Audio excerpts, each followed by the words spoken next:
The SGOR Luna has been always in my ears for around 2 weeks now, with an estimated accumulative listening time of more than 24 hours. I have used the Luna straight out of my Asus ROG Phone 8's audio jack and my Arturia MiniFuse 1 interface.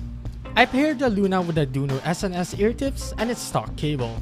The SGOR Luna is SGOR's latest and seemingly its only IEM release this year, 2024. So far, the SGOR brand has released only 3 IEMs in the course of 3 years, each year an IEM, unlike many of today's Chi-Fi manufacturers.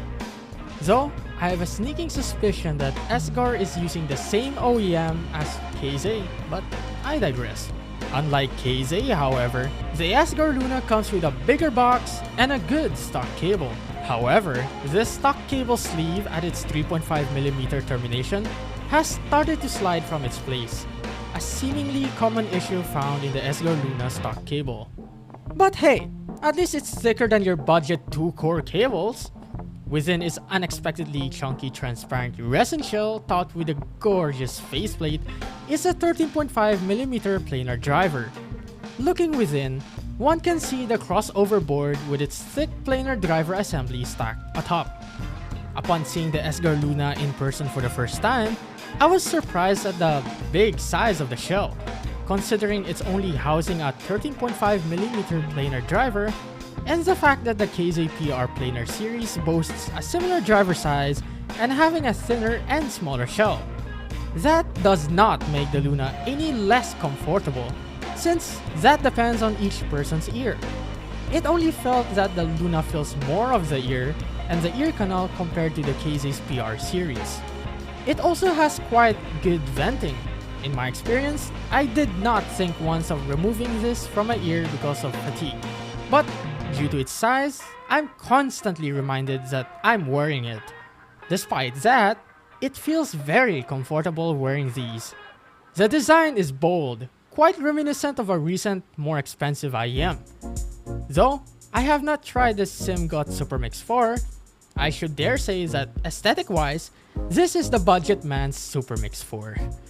I included this because it's quite funny to think of it this way. Unfortunately, owning and using the SGOR Luna has been kind of traumatic for me. Though, it is entirely my fault, the left side has decreased in volume after I've dropped it from table height once. However, for some odd reason, if I hit it again in its faceplate, the channel balances again. And I have to do that almost every morning because it would have its left side sounding weaker than usual. Though recently, I have not been experiencing this issue. I'm pretty sure I'm not going deaf though, going back to other IEMs, but I think this is something important that I should mention. The SGOR Luna is fragile, so please take care of it.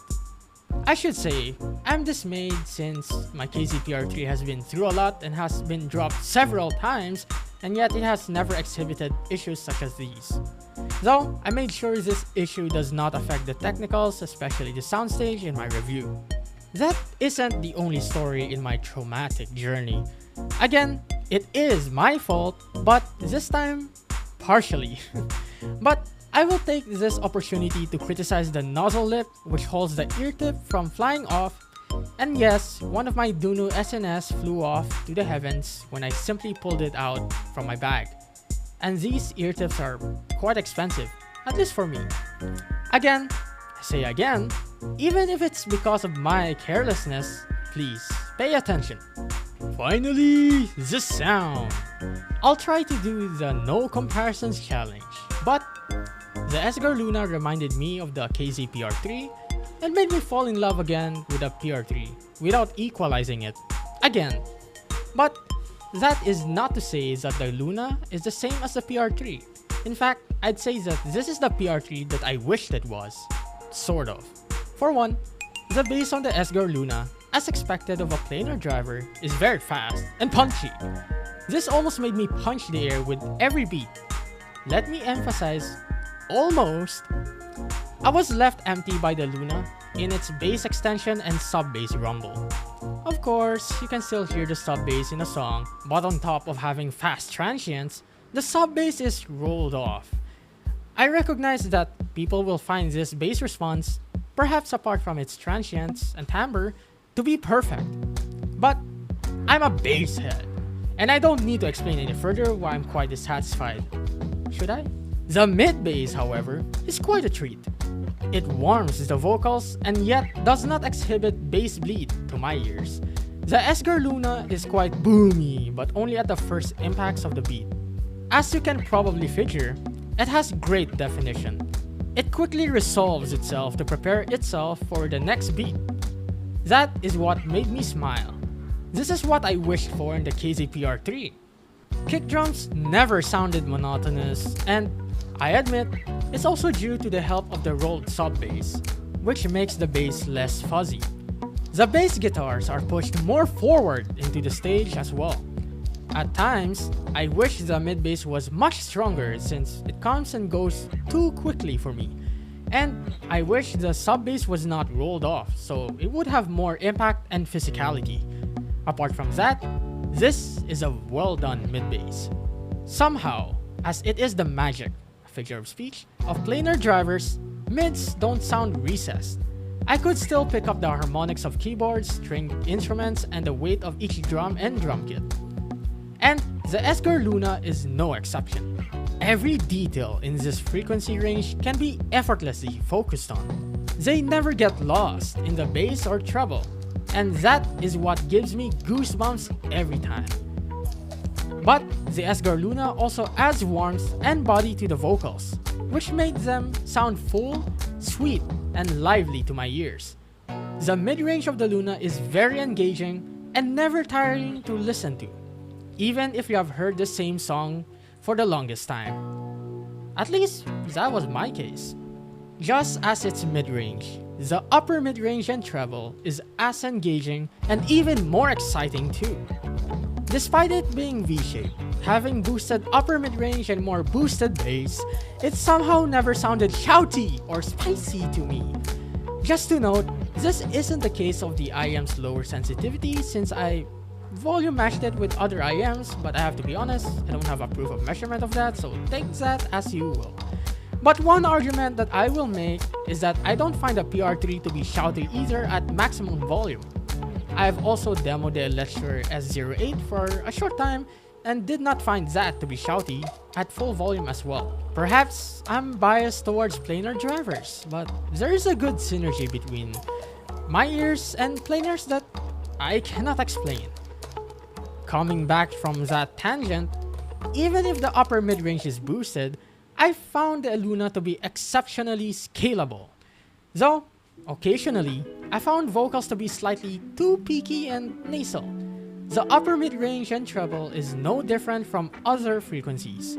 I could hear the minute details that I always look for, and found new details on my less listened to songs. I even heard some details in the treble that I'm familiar with somehow in a slightly different position on the stage. Vocal nuances here cannot be missed. I'm not certain if it's the correct positions for these, and it's most probably psychoacoustics anyway, but I experienced the same phenomenon in the Duno SA6 Mark II and the Simgot EW300, both in short demos. The upper treble and air is very sparkly, but not splashy. Every cymbal strike sound as smooth as a bell's ring. Not sure if that's a good analogy, but hopefully you get my point. Never have I found these to be overexcited, even at higher volumes, though cymbals and electronic elements are slightly too pushed back for my liking.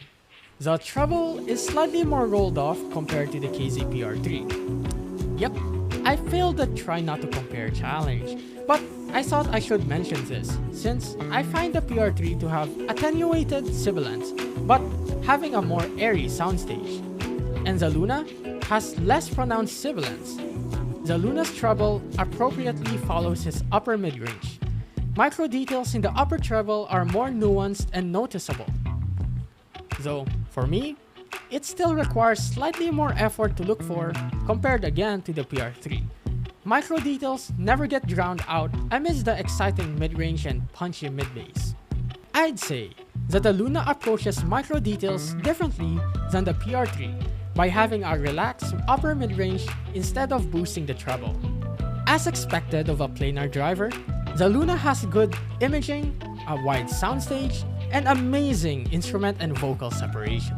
But there is one thing that the Luna impressed me with that made me replace my beloved planar favorite, the PR3. The soundstage of the Luna indeed is presented in a 2D plane compared to other driver types, but it does have a little more depth than the PR3. The Luna's depth is similar to KZ's super linear dynamic driver in its recent releases, which is quite surprising.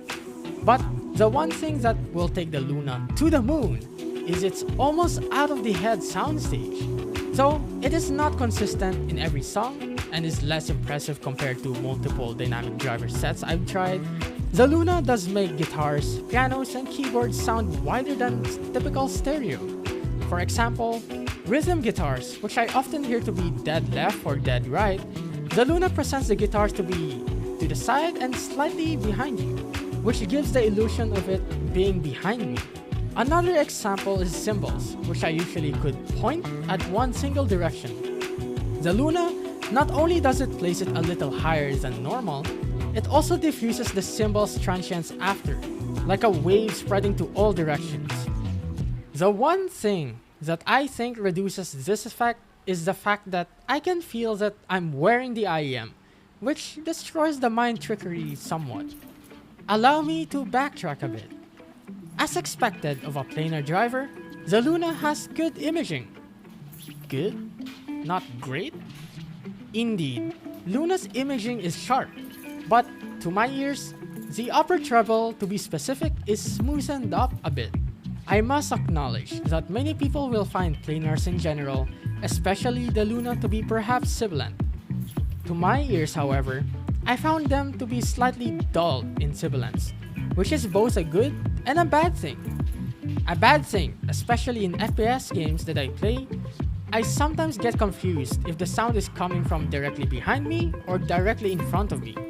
The factors of Luna's, perhaps unnatural soundstage, and dull air and mid-treble contributed to this confusion. Though, in this context, I got used to it after a few minutes. But in music listening, it's great, but not perfect. Another thing I must add is that I often forget I'm listening to the Luna at max volume. But once I stop listening, I get surprised, and also scared, that I was listening to the Luna at this volume. I must also add that even if I don't get listening fatigue, other people will most definitely will, since I somehow have a high noise tolerance, at least when it comes to planars. Don't remind me of my ear health, I'm totally taking care of it. Honestly, the SGOR Luna is amazing. At any price, if I had the money, I would have bought this for $200. Though, I might be overhyping, biased, perhaps shooting for the moon with the Luna here, and all the negative words you can throw at a reviewer. But I stand my ground. The SGOR Luna, so far, with the two planars I've tried, the best planar under $100. Keep in mind again, that I only tried the Lecture S08 for a short time and used the KZ-PR3 quite extensively for more than a year most possibly, and the Luna as my 3 planar experiences. But it isn't without its faults. It's occasionally peaky upper mid-range and presence region. It's perfectly sparkly, but for me, dull treble and air region. And its rolled off sub-bass extension. Then its stock cable, its perhaps fragile internals, but for its price, very forgivable. And I could say with confidence, its sound can compete at a higher price. The KZ-PR3 is dead. Long live the SGOR Luna! Thank you very much for listening to my review, and I hope it was helpful. Please feel free to leave any comments, questions, and feedback for the video. Now it's time to gain.